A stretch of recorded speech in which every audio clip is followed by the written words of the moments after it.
বলা যায়, ততই হয়তো ঝামেলা থেকে বাঁচবো। সম্পূরক প্রশ্ন করতেই হয়, নিজেকে কতটা রক্ষা করতে পারলেন প্রফেসর ইউনূস? পারলাম না তো। তো খালি বাড়ছে, বাড়ছে। এখন তো বড় অ কঠিন অবস্থার মধ্যে পড়ে গেছি। কিছুদিন আগে হয়তো খবর পেয়েছে এই মাসের মধ্যেই যে ১২ জি। তারিখে যে ঘটনা ঘটলো, যে আমাদের অফিসের মধ্যে ঢুকে গেল লোকজন। ঢুকে বলল যে, "এটা আমরা এখন দখল করলাম। এখান থেকে আমরা চালাবো এটা।" কি ধরনের আবদারিকতা?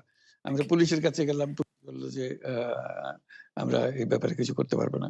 কাজেই তারাও কিছু করল না। তো আমরা যাবোটা কোথায়? পুলিশও কিছু করবে না। ওরাও দখল করার জন্য ছুটে আসবে। আমাদের আইন কানুন দি বা কিছুই মানবে না। আর আমাদের একটা প্যানিক সৃষ্টি করলো। আমাদের পুরো অফিসের মধ্যে যত লোকজন আছে, বিশেষ করে মহিলা সহকর্মী যারা আছে, তারা খুবই ভীত সন্ত্রস্ত হয়ে গেল। যে কি কারবার? কি হলো এটা? তো কাজেই সমস্যার পরিমাণ বাড়ছে, কমছে না। সমস্যার পরিমাণ বাড়ছে, কমছে না। আমি একটু আ দা একটু পিছনে আদালতে আপনার বিরুদ্ধে রায় ঘোষণার পরে আপনি একটা প্রতিক্রিয়া দিয়েছিলেন। সেই প্রতিক্রিয়ায় আপনি বলেছিলেন যে বাংলাদেশের একটি কথায় আপনি এরকম বলেছেন যে, "বাংলাদেশের প্রতিটি নাগরিককে অন্যায়ের বিরুদ্ধে এবং গণতন্ত্র এবং মানবাধিকারের পক্ষে এক কণ্ঠে কথা বলার আহ্বান জানাই।" অনেকে অ্যা এইটাকে দেখছেন হচ্ছে এরকম করে যে আপনি গণতন্ত্রের পক্ষে লড়াইয়ে শামিল হতে বলছেন। প্রশ্ন কেউ করছেন, প্রশ্ন উঠছে।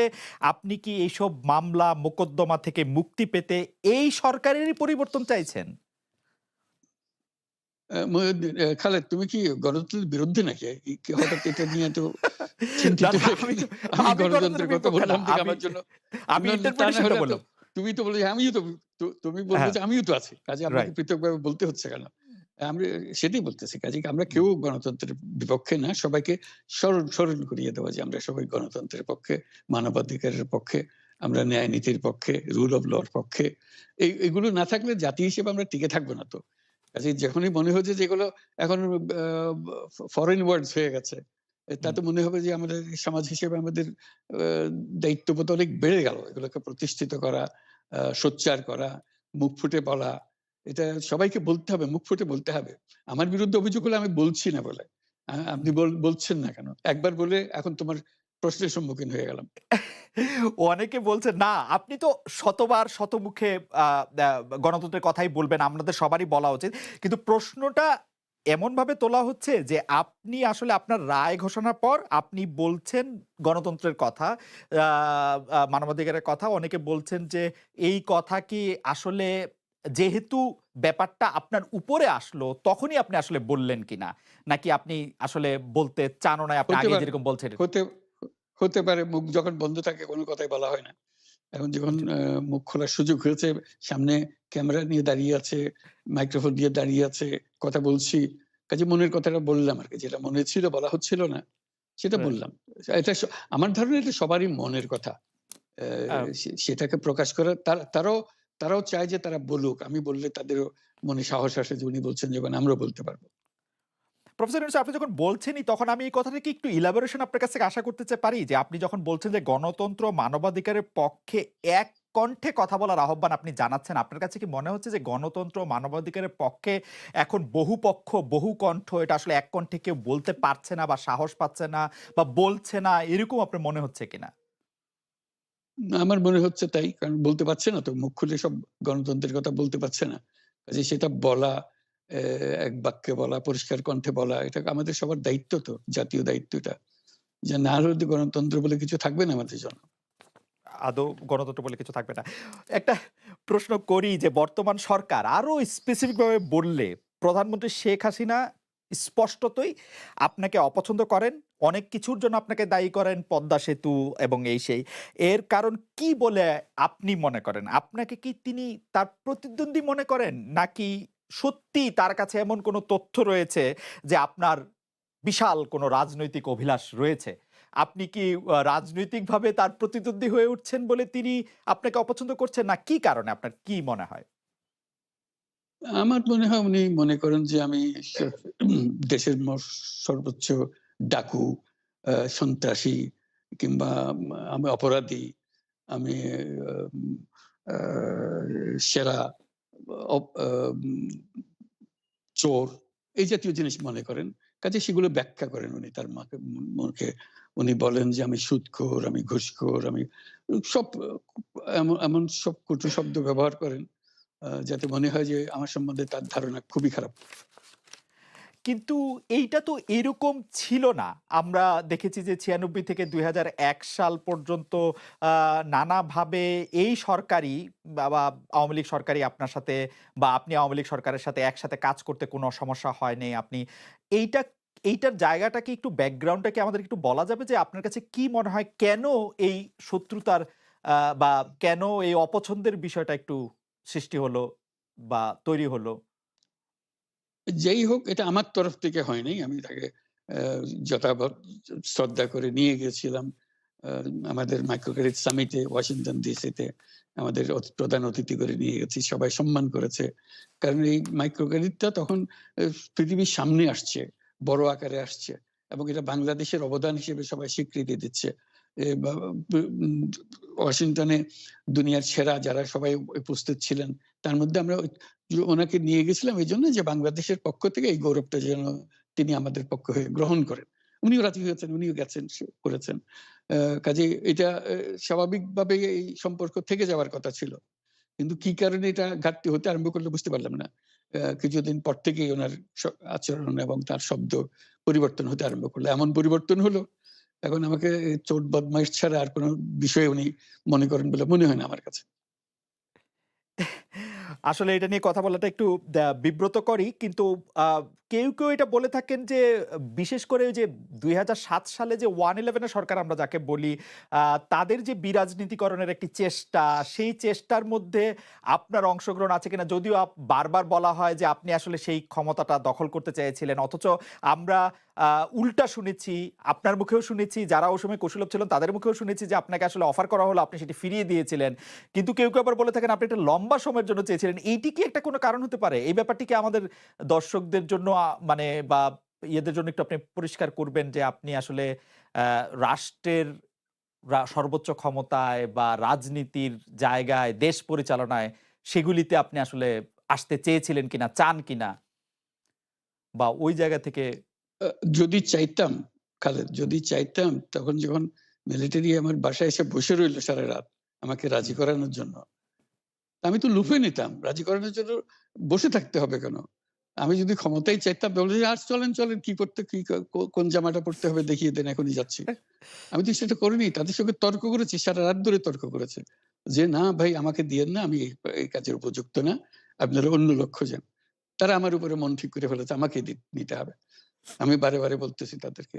তো তারা নিরাশ হয়ে ফিরে গেল। বলল যে, "সকালবেলায় আবার আসবো। সকালবেলায় আসলে তখন আপনি আমাদেরকে বলেন যে রাজি আছেন।" আমি বললাম যে, "না সকালবেলা আসলে একই কথা পাবেন। কারণ আমি তো এটা এমন কিছু না যে মনের মধ্যে সন্দেহ রেখে দ্বন্দ্ব রেখে আপনাদেরকে বলছি। অত্যন্ত পরিষ্কারভাবে আপনাদের কাছে বলছি। কাজেই তা না হলে তো আমি সঙ্গে রাজি হয়ে যেতাম। এই যে কে ছাড়ে আপনাকে দেশের স পুরো সরকারের প্রধান হবার জন্য আহ্বান জানাচ্ছে। বাংলাদেশে এরকম কয়জন মানুষ আছে বলবে যে, "না আমি এই দায়িত্ব গ্রহণ করব না।" আমি তো করলাম সেটা। এখন আমার নামে বলা হচ্ছে ১০ বছর চেয়ে। আমি বছর নিয়ে তো প্রশ্নই ওঠে না। প্রশ্ন হচ্ছে আগামীকাল সকালবেলা আপনি শপথ গ্রহণ করবেন এই কথা। আমি বললাম যে, "না করব না।" তারপরে এরপরে তো কয় বছর কয় কাণ্ড। আমি ১০ বছর দিয়ে কি করবোটা কি আমি ১০ বছর দিয়ে? আমি তো বলছি আমি এই কাজের জন্য নই। দেশে আমার দেশ পরিচালনা করা আমার দায়িত্ব না, আমার কাজ না। আমি জানি না এটা কিভাবে করতে হয়। আমি যেটা জানি সেটা করি। আ মেক সেন্স। দ্যা আপনার মেয়ে মনিকা ইউনুস সম্প্রতি একটি সাক্ষাৎকার দিয়েছেন CNN এ। সেখানে আমি তাকে একটু যদি অনুবাদ করি তাহলে সেরকম আ আ মা পড়তে পারবো যে আমি তাকে উদ্ধৃত করছি যে, "কোনো এক সময় প্রধানমন্ত্রী শেখ হাসিনা ও ডক্টর ইউনুস একসঙ্গে কাজ করেছেন। আমি আশা করি সেই সময়টা আবার ফিরে আসুক। শুধু গ্রামীণ কিংবা সংশ্লিষ্ট সব প্রতিষ্ঠানগুলোর ভালোর জন্যই নয়। যদি তারা আবারও একসঙ্গে কাজ করেন তাহলে সেটা চমৎকার হবে।" অ্যা এই আ আ মনিকা ইউনুসের এই আশা কি আপনারও আ আ মানে একই রকম আশা কিনা যে আ প্রধানমন্ত্রী শেখ হাসিনা এবং ডক্টর ইউনুস একসঙ্গে কাজ করলে আরো কিছু চমৎকার কাজ হবে বা এটা আপনি আশা করছেন এরকম কি? এটা কি এটা কি এখন আমার জন্য করা যাচ্ছে না? যে আমি আ নারাজ যে এটা করতে চাই না? তুমি ভাবখানা এমন করছো যেন আমিই আপত্তি করছি। আমি কাজ করতে চাই না। আমাকেও যে বললাম চোর বদমাইশ করে রেখেছে, সেখানে কাজ করার তো কথাই উঠছে না। আমার নাম উঠলেই উনার রাগ উঠে যায়। আমাকে সুদখোর না বললে উনার মন তৃপ্ত হয় না। আমাকে চুবিয়ে না ডুবালে, পদ্মা নদীতে আমাকে চুবিয়ে না ডুবালে ওনার মনে শান্তি আসে না।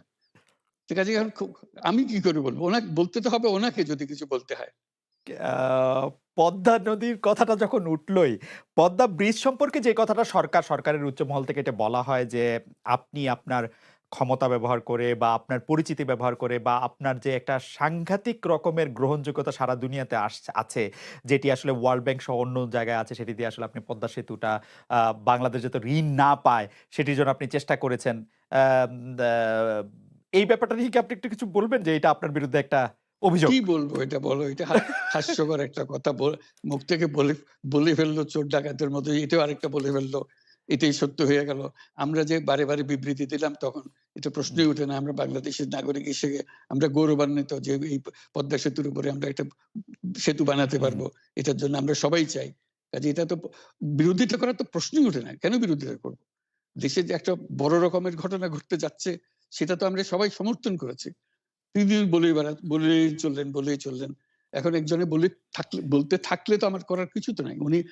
উনি এত শক্তিধর যে এখানে আমার কথা তো কিছুই থাকে না। উনার আ সব সরকারের যাবতীয় প্রচার যন্ত্র উনার হাতে। আমার তো এখানে এ আপনি তো আমার আপনি গলার যত তীক্ষ্ণ। আ আ আপনি তো কথা বলেন না। বললে তো নিশ্চয়ই আপনার সাথেও না, একটি প্রশ্ন আসছে যে আম আ আ পদ্মা সেতুর যখন উদ্বোধন করা হবে তখন কি আপনাকে নিমন্ত্রণ জানানো হয়েছিল? যে মানে রাষ্ট্রের পক্ষ থেকে এরকম বলা হয়েছিল যে আপনাকেও নিমন্ত্রণ জানানো হবে বা আপনি ম মনে মনে আছে কিনা? মনে পড়ে না এরকম করছে। আচ্ছা, মনে নাই আচ্ছা, আমার। আচ্ছা। আম আ আমি একটু যে বিষয়টি নিয়ে আপনি আসলে শুরু করেছিলেন যে আপনার প্রতিষ্ঠান জবরদখল করা নিয়ে, সেই জায়গাটাতে মধ্যে একটু আসি। আমাদের যে আন্ডারস্ট্যান্ডিং আ সেই আন্ডারস্ট্যান্ডিংটা হচ্ছে এরকম, আপনার হাত দিয়ে যখন গ্রামীণ টেলিকমের প্রতিষ্ঠা হয়, তখন এর আয় থেকে আপনি গ্রামীণ ব্যাংকের সদস্যদের জন্য ব্যয় করার কথা বলেছিলেন বা ভেবেছিলেন। আপনি গ্রামীণ ব্যাংক থেকে চলে আসার সময় বা ওই আগে পরে আমরা দেখেছি যে সে আর্টিকেল অফ অ্যাসোসিয়েশনটা আসলে ওই একই রকম নাই, বদলানো হয়েছে। তো গ্রামীণ ব্যাংকের বা গ্রামীণ টেলিকমের এই বেনিফিশিয়ারি থেকে গ্রামীণ ব্যাংকের সদস্যদের আসলে বাদ কেন দেওয়া হয়েছে? মানে এইটার পিছনে কারণ কি? এখন গ্রামীণ টেলিকম সেই সিদ্ধান্ত অনুসারে সেই সমস্ত আ যে পরিমাণ টাকা তারা বলেছিল দেবে এখনো দিয়ে যাচ্ছে। এই পর্যন্ত ৳৫০০ কোটি উপরে দেওয়া হয়েছে এই সাহায্য সহায়তা থেকে। কাজেই ওইটা যে আমরা বা গ্রামীণ টেলিকম এটার থেকে পৃথক হয়ে গেছে তার যে কথা দিয়েছিল কথা পুরো এটা একটা কথা দিয়েছিল। এটা পূরণ করছে না। আ এটা আইনগত কোনো যে আইনি বাধ্য হতে আপনি দিতে বাধ্য হবেন এরকম কিছু ছিল না। তো কাজেই এই ধরনের বিষয়টা এই টেলিকমের বিষয়ে বলা। আ গ্রামীণ ব্যাংকের আপনি যখন মানে গ্রামীণ টেলিকমটা আপনি প্রতিষ্ঠা করেন, সেই সময়ে গ্রামীণ টেলিকমের সাথে গ্রামীণ ব্যাংকের সম্পর্কের যে বিধিমালা, সেই বিধি কি আপনি যখন চলে এসছেন গ্রামীণ ব্যাংক থেকে সেটি পরিবর্তন করা হয়েছিল তো? সেই পরিবর্তনটি হ্যাঁ, মানে পরিবর্তনটির জায়গাটা যদি আমাদের একটু পরিষ্কার করতেন। পরিবর্তন ছিল যে আগে এটা নমিনেট করতে পারত গ্রামীণ ব্যাংক। চেয়ারম্যান পদের জন্য একজন লোক নমিনেট করতে পারত। আমরা যেহেতু গ্রামীণ ব্যাংক থেকে আমাদেরকে সরিয়ে দেওয়া হয়েছে, তখন হুম। আমরা মনে করলাম যে এটা রাখার আর দরকার নাই। গ্রামীণ টেলিকম থেকে সেই যে পদটা আমরা পরিষ্কার করে দিয়েছি যে এখন এটা আর দরকার নাই। এইটুকুই পরিবর্তন হয়েছে। এটা ন্যায়সঙ্গতভাবে পরিবর্তন করার ধারা অনুযায়ী যা করতে হয় সেটা করা হয়েছে। এতে এ তার ইচ্ছা বা তার কর্তব্য, তার করণীয় যে অবজেক্টিভস আছে কোথাও পরিবর্তন হয় নাই। অ্যা এই ক্ষেত্রে আমাদের এই বিষয়ে আরকি এইটাই আমাদের আরেকটা প্রশ্ন, সেটা হচ্ছে যে গ্রামীণ টেলিকম কি গ্রামীণ ফোন থেকে প্রায় ৩৭% লভ্যাংশ পায়? যে এবং যদি পায় ৩৪ তাইলে ৩৪ 34% লভ্যাংশ পায়। সেই 34% লভ্যাংশের যে টাকাটা, সেই টাকাটা কোথায় বা কি উদ্দেশ্যে ব্যয় করা হয়? সেই সামাজিক ব্যবসায় যেটি আসলে আপনার পেটেন্ট করা সোশ্যাল বিজনেস, সেটির কাঠামোটা আসলে কি? রাইট। বা সেটি কিভাবে আপনি করেন? সামাজিক ব্যবসা হলো এমন একটা নতুন ধরনের ব্যবসার আ চিন্তা। যেটা আমরা প্রমোট করছি, আমরা নিজেরা প্র্যাকটিস করছি। যেটা ব্যবসা মানে হলো মুনাফা করা, হু, হু। ব্যক্তিগত মুনাফা করা এবং তার লক্ষ্য হলো সর্বোচ্চ মুনাফা করা। এটি হলো ইকোনমিক্স এর নিয়ম যে সর্বোচ্চ মুনাফা যদি করি সবকিছু ঠিকঠাক মতো চলবে। আমরা বললাম যে এটা ভুল জিনিস। যে সর্বোচ্চ মুনাফার মধ্যে দিয়ে মানুষকে এক রকমের নেশাগ্রস্ত করেছে। এই মুনাফার নেশা। মুনাফার নেশার মধ্যে তাকে ঢুকিয়ে দেওয়া হয়েছে। এই মানুষকে এই মুনাফার নেশাগ্রস্ত মানুষ হিসেবে এটা আমরা কল্পনা করতে পারি না। আমরা বলছি যে এটা মুনাফা সে করবে, মানে সর্বোচ্চ মুনাফা করবে, কিন্তু অন্য ধরনেরও ব্যবসা আছে। ব্যবসা এখন শুধু এক প্রকারের ব্যবসা আছে। যে ব্যবসাতে শুধু মুনাফা সর্বোচ্চকরণ। এটাই হুম। হলো নির্দিষ্ট নিয়ম। আমরা বলছি আরেক রকমের ব্যবসা, যেটা হলো মানুষের সমস্যার সমাধান করা। মুনাফার জন্য কোন রকমের ইচ্ছা তার না থাকা। মুনাফা বিহীনভাবে, কোন মুনাফা, ব্যক্তিগত মুনাফা না নিয়ে হুম। শুধু সমস্যার সমাধানের জন্য ব্যবসা করা। এটাকে আমরা বলছি সামাজিক ব্যবসা। এই অর্থ দিয়ে আমরা সামাজিক ব্যবসাগুলো প্রতিষ্ঠা করছি। একটার পর একটা সামাজিক ব্যবসা প্রতিষ্ঠা করছি। যে কারণে আমরা এটার মধ্যে শরিক হয়েছিলাম। যে আমরা পুরো গ্রামীণ ফোনকেই সামাজিক ব্যবসা করার চেষ্টা করেছিলাম। হুম। সেটা টেলিনরকে আমরা রাজি করাতে পারিনি। কাজেই টেলিনর বলছে যে, "না, আমরা ব্যবসা করব।" তো কাজেই আমরা ওটা না পেরে শুধু গ্রামীণ টেলিকম আ টেলিকমকে আমরা সামাজিক ব্যবসা হিসেবে রেখেছি। এর থেকে যে মুনাফা হয়, মুনাফার সমস্ত টাকা এই বিভিন্ন সামাজিক ব্যবসা সৃষ্টির কাজে ব্যবহৃত হয়। এখনো তাই হচ্ছে। অ্যাম গ্রামীণ টেলিকমের যে আয় মানে অর্থাৎ ৩৪% ফ্রম গ্রামীণ ফোন, তো সেটার বিভিন্ন সামাজিক ব্যবসার ক্ষেত্রে আপনি এটি ব্যবহার করছেন। আমাদের আরেকটি প্রশ্ন এরকম আসে যে এই যে সামাজিক ব্যবসা আপনি কোনটা শুরু করছেন বা কিভাবে শুরু করছেন বা কোনটা চালু করছেন, কোনটা চালু রাখছেন, সেই সিদ্ধান্ত আ নেয়ার প্রক্রিয়াটা সম্পর্কে আমাদের বলবেন? কেউ বলে থাকেন যে ডক্টর মোহাম্মদ ইউনূস একজন ভিশনারি, একজন আ বা স্বাপ্নিক। তিনি যেভাবে চান সেভাবেই সেটি হয়ে থাকে আসলে। অন্য কারো খুব বেশি কিছু বলার বা কওয়ার থাকে না। বা প্রক্রিয়া বা যেটি আমরা বলি। এরকম মানুষ কি শুধু আমাকেই দেখছেন? আর দেশে আরো এরকম মানুষ আছে যারা যে কথা বলে সেটাই হয়। সবাই মেনে নেয়। না, আপনার ক্ষেত্রে এটা হয় এটা কিনা এটা তো সেটা আমরা এটা তো আপনার ভিন্ন ক্ষেত্রে জিনিস। সেটা হয় না। আপনার ক্ষেত্রে সেটা হয় হতে কিনা পারে, যে হতে মানে পারে। আমার আমার আমার আমার আমার ক্ষেত্রে যদি এটা কনভিন্সিং মনে হয়, বোর্ড যদি সেটা গ্রহণ করে, এটা জি, বোর্ডের সিদ্ধান্ত। আমি যত আচ্ছা। কথাই বলি না কেন, শেষ হু, হু। পর্যন্ত এটা মিনিটস এ রাখা হবে যে এটা বোর্ডের সিদ্ধান্ত। ওকে। যে বোর্ড সিদ্ধান্ত নিয়েছে বলে এটা গ্রহণ করা। এটা এই কার গলার জোর বেশি, কার ক্ষমতার জোর বেশি, কার চিন্তার জোর বেশি, এ এগুলো ভিন্ন জিনিস। এগুলো আইনে দেখে না। আইন দেখে যে বোর্ডের সিদ্ধান্ত কিনা। এই আপনার সামাজিক ব্যবসার যে মডেল যেটার কিছুটা ইন্ট্রোডাকশন আপনি আমাদের দিলেন, সেটা সারা পৃথিবীতে অনেক জনপ্রিয় হয়েছে। অনেক জায়গাতেই আমি এটা নিয়ে অনেক ধরনের আলোচনা শুনি। কি ইউনিভার্সিটিতে, কি রাজনৈতিক অঙ্গনে।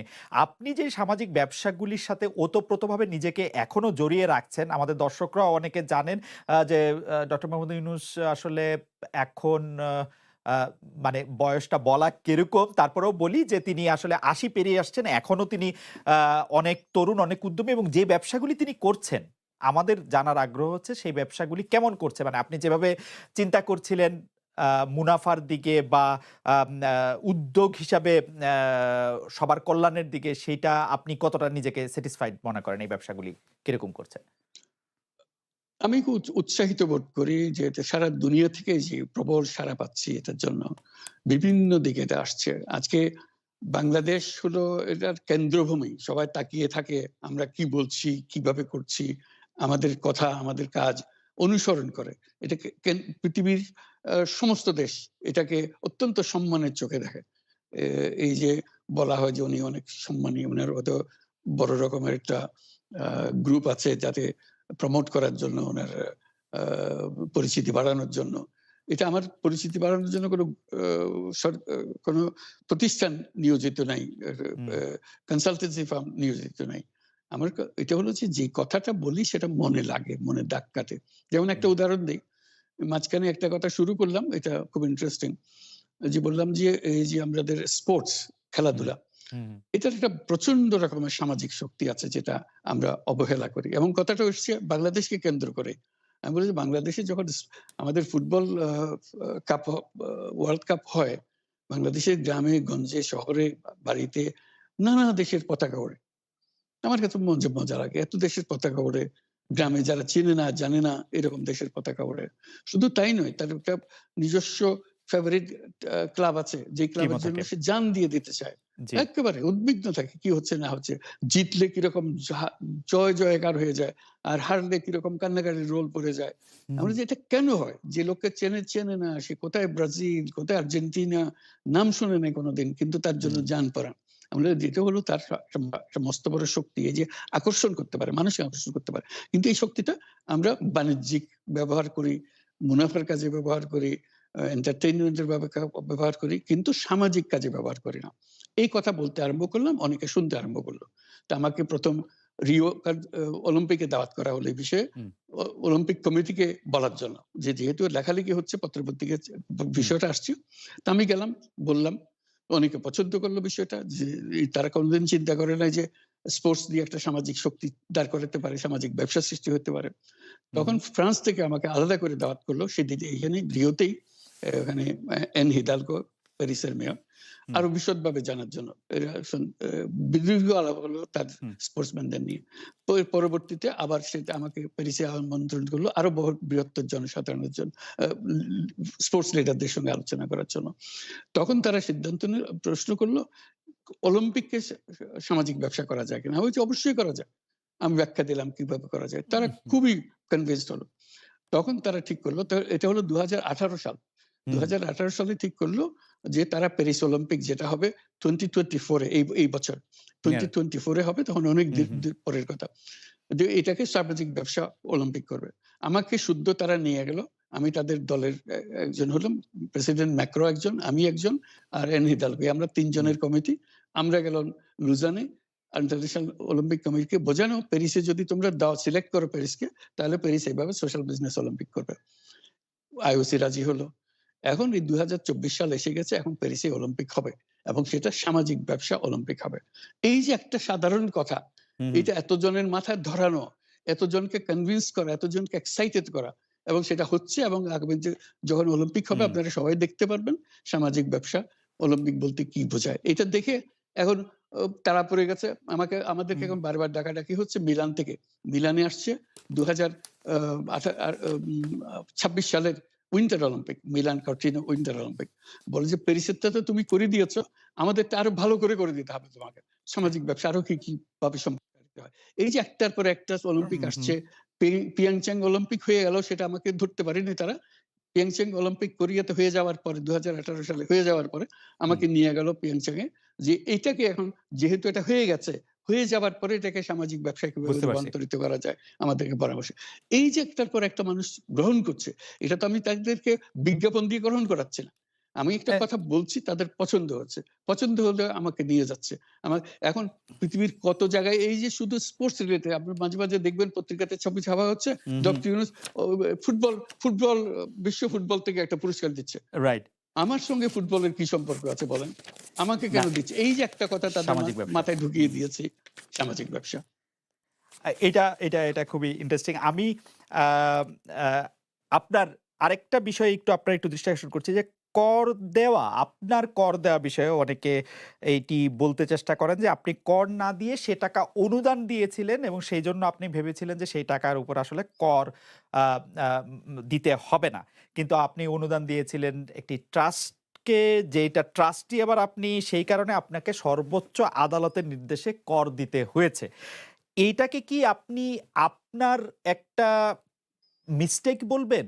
নাকি বা আপনার অর্থনীতিবিদদের বা আপনার পরামর্শদাতাদের, নাকি আপনার উপর একটি জুলুম বলবেন? না, আমি বলব না, ভুল সংবাদ দিচ্ছ তুমি, সেজন্য বলব। ভুল আচ্ছা। সংবাদটা হলো এই, আমার টাকা। আমি রোজগার করি। আমি নিজে সিদ্ধান্ত নিয়েছি আমি কোন কিছুর মালিক হব না।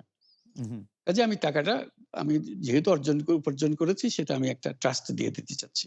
হুম, আ যেমন আমার কোনো বাড়ি নাই। নিজের নামে, নিজের কোনো বাড়ি নাই, গাড়ি নাই, হুম, জমি নাই, কোনো ব্যবসার আ শেয়ার নাই। আমি কোনটা রাখিনি। এটা আমি ও আম আ মালিকানাবিহীন থাকতে চাই সবসময়। হুম, তো কাজেই এই টাকাটা আমি একটা ট্রাস্টে দিয়ে দিচ্ছি। তো ট্রাস্টে দিয়ে দেওয়ার সময় প্রশ্ন উঠলো, এটাকে কর দিতে হবে কিনা?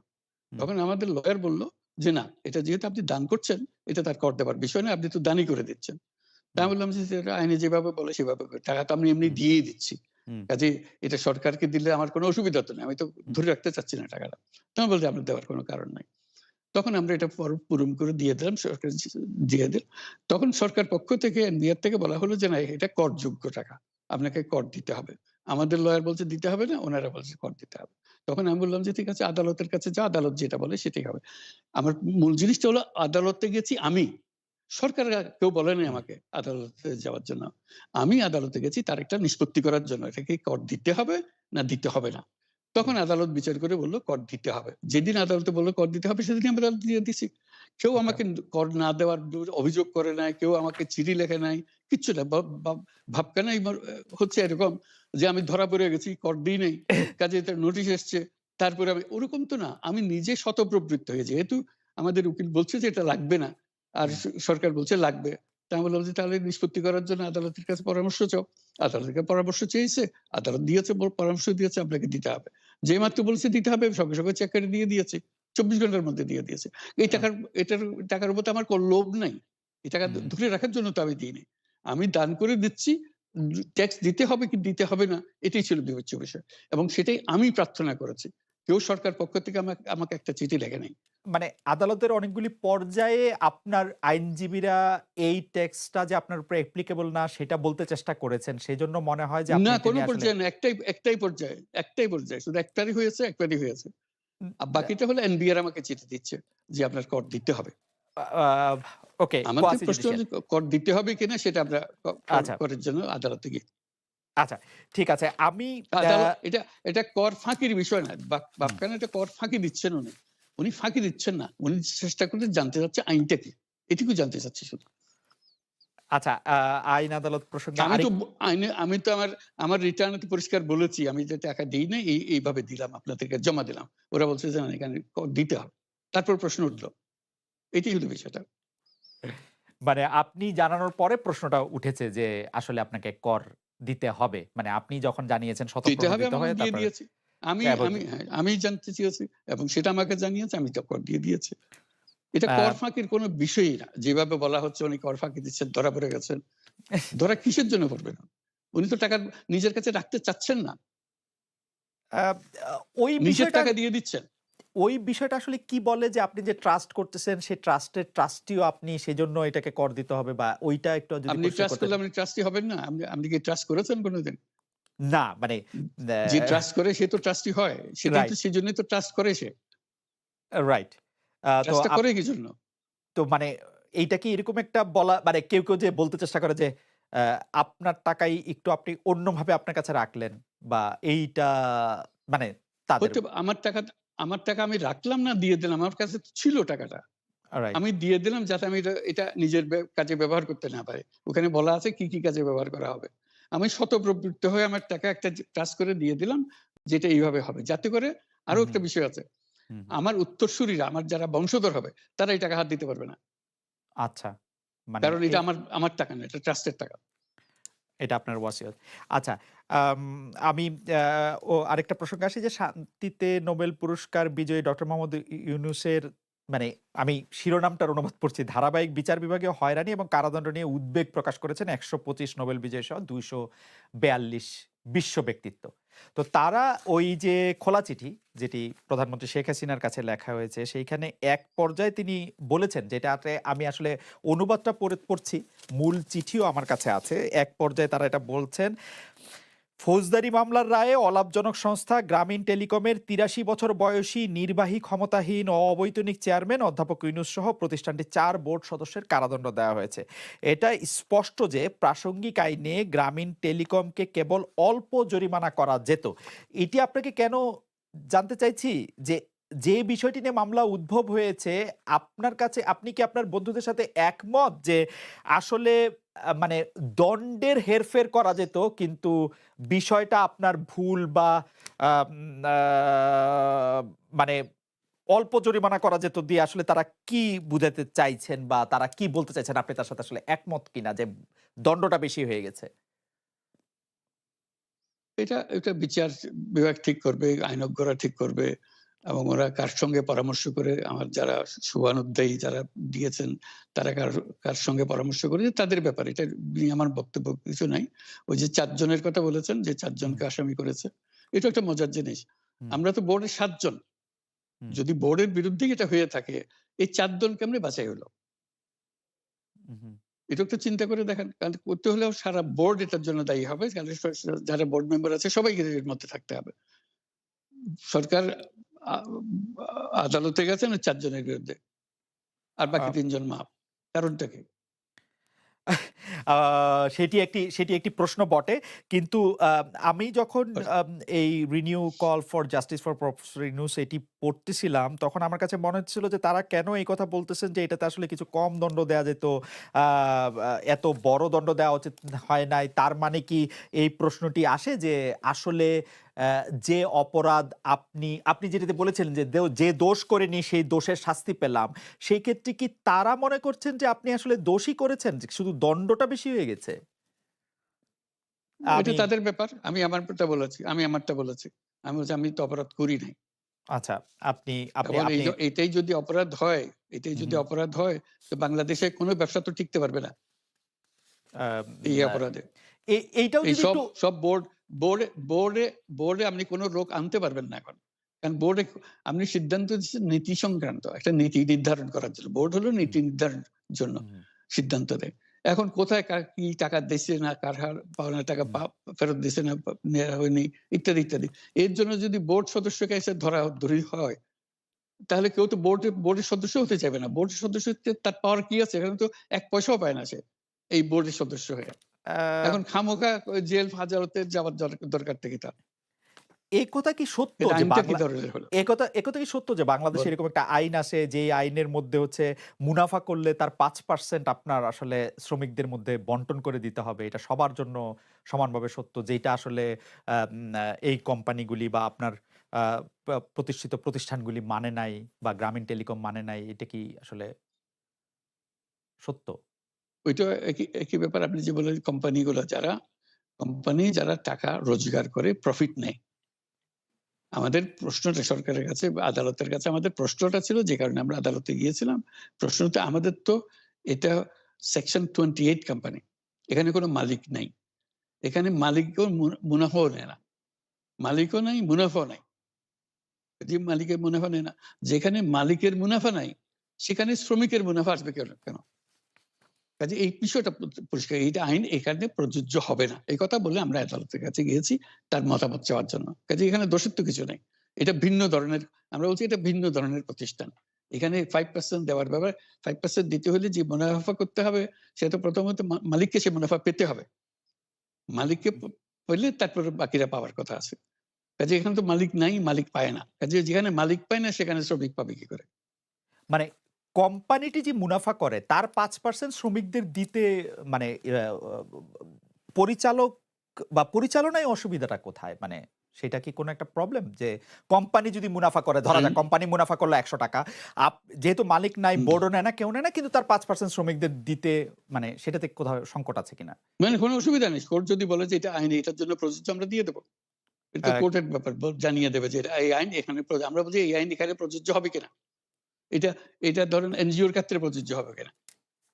আ এনজিওরা তো লাভ করে। আপনি এনজিওরা জিজ্ঞেস হচ্ছে করে দেখছেন যে এনজিওরা কি এনজিওরা বলেন সেটা নিজেদেরকে বলেন বলে এবার। নট ফর এনজিওরা কি? Profit, not for profit. আমরাও তো নট ফর প্রফিট। আমরাও তো not for profit. Not for profit এই মানে কথাই তো হচ্ছে বলতেছি আপনাকে।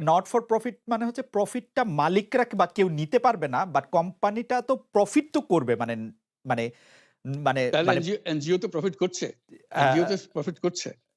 আ সেই এনজিওদের ক্ষেত্রেও প্রশ্ন তোলা যায় বলে আপনি মনে করছেন। বা সে কথা তা তো বা বটেই। এই আ আইন যদি প্রযোজ্য হয় তাহলে সবার জন্য প্রযোজ্য হবে। ট্রু।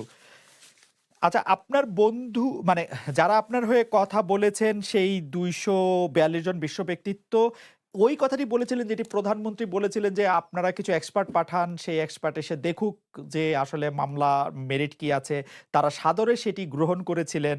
এইটার বা এক্সপার্ট বা লয়ার আসলে যেহেতু এই ব্যাপারগুলি বাংলাদেশের কনটেক্সট এ অনেক বেশি নতুন এবং অনেক বিষয় নিয়ে আসলে অনেক রকম প্রশ্ন তোলা যায়।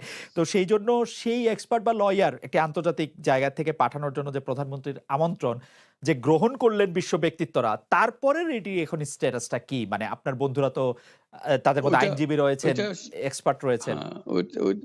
হ্যাঁ, ওইটা সরকার তরফ থেকে আর আগ্রহ দেখাচ্ছে না। আপনারা কি আবেদন করেছিলেন সরকারের কাছে যে মানে আপনার অমুক আইনজীবী না, হিসেবে ওরা বা তো বলল যে ওরা তো বলল যে আমরা দিতে চাই। ওদের চিঠিতেই তো বলা আছে আমরা দিতে চাই। কিন্তু ফরমাল কোনো অফিসিয়াল আমন্ত্রণ আ মানে আসার জন্য কোনো আবেদন বা এরকম কোনো কিছু আপনি যা এর কর আগেই তো আসার আগেই ওনারা বলে দিয়েছেন এখন এই সময় আর নাই। এই সময় পার হয়ে গেছে।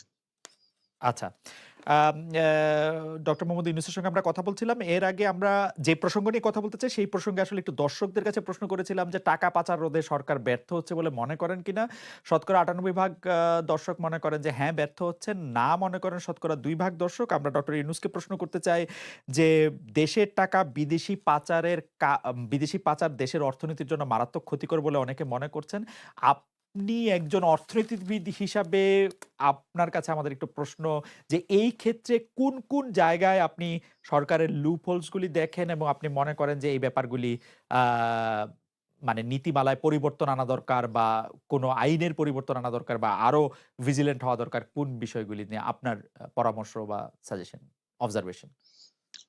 সেখানেই বলছিলাম আরকি, রুল অফ ল টা এস্টাবলিশ করা। আইনের কোন বিষয় না। আইনটা প্রয়োগ করতে হবে তো। আইন হুম, প্রয়োগ না করলে এগুলো তো কিছুই হবে না।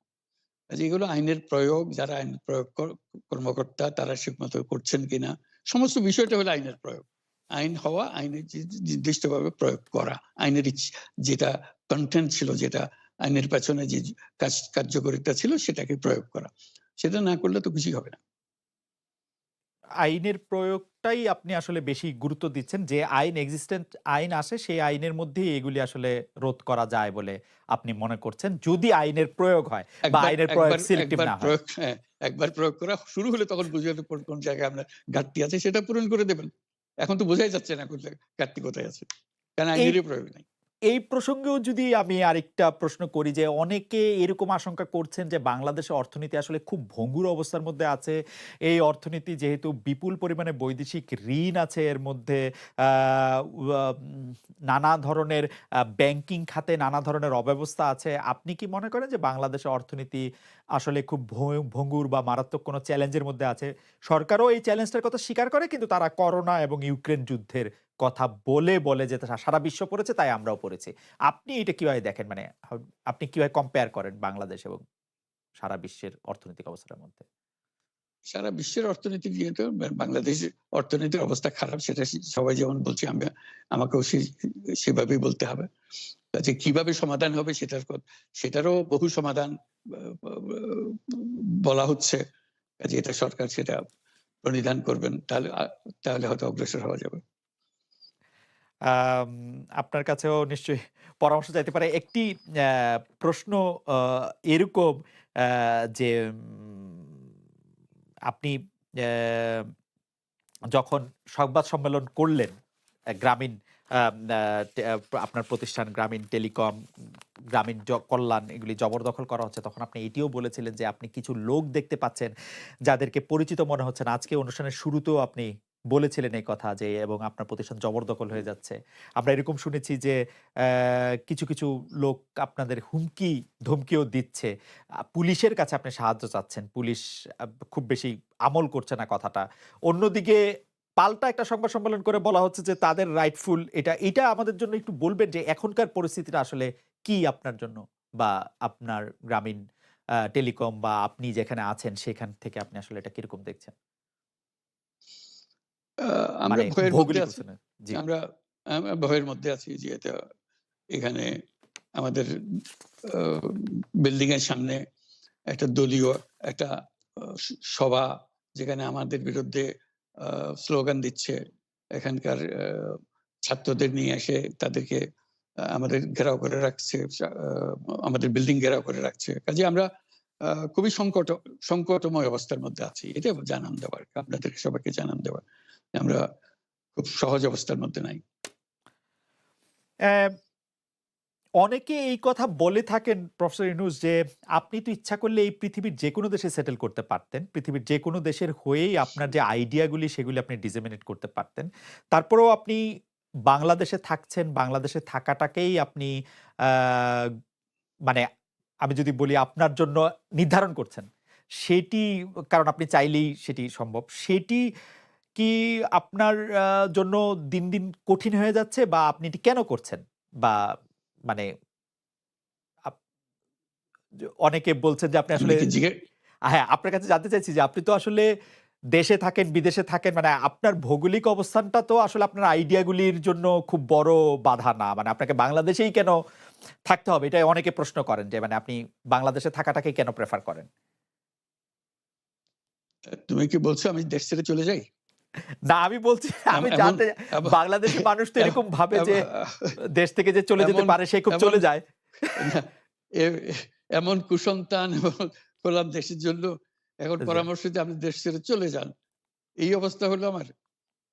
না, আমি তো না, না। মনে করি না আমার এই অবস্থা হয়েছে যে আমি দেশেরই সন্তান, এই দেশেই থাকবো। দেশের জন্য যে কাজ করি সেটাই করব। এটা যতদিন আমি বেঁচে আছি সেটাই করে যাব। আমাকে বিভিন্ন দেশ থেকে আহ্বান জানায় আমি যে কেন হুম, ওখানে দেশে থাকছেন? আজকেও একটা হুম, নতুন দেশ থেকে আহ্বান হুম, পেলাম। বললে আমরা হুম, সব ব্যবস্থা করে দেব। এটা আরেকটা নতুন দেশ যোগ হলো আছি। হুম।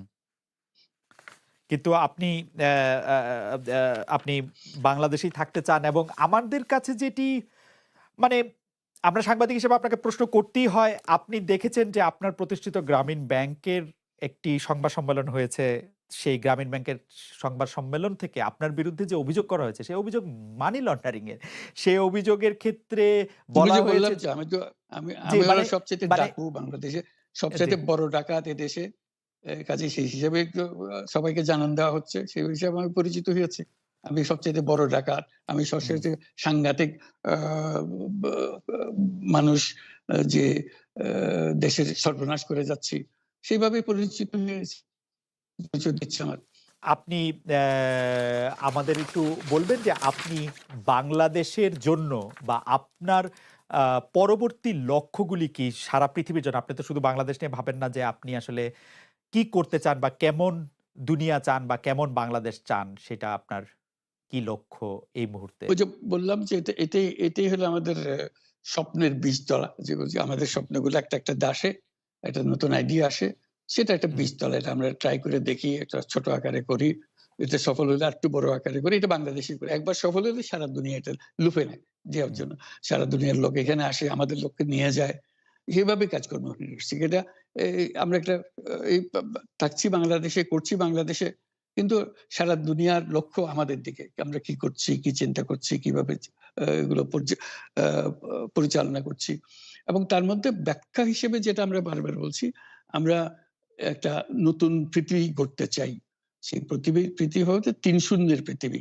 এটাও বহুবার বলা হয়েছে, তার উপরে হুম, বই লিখেছি। ৩ শূন্যের পৃথিবী কি হবে? যে জিরো কার্বন এমিশন হুম। যেহেতু পৃথিবী ধ্বংস হয়ে যাবে এই গ্লোবাল ওয়ার্মিং এর কারণে। একে রক্ষা করতে হলে আমাদের জিরো কার্বন এমিশন অ্যাচিভ করতে হবে। কাজেই এটা এমন বিশ্ব আমাদের গড়তে হবে যেটা জিরো কার্বন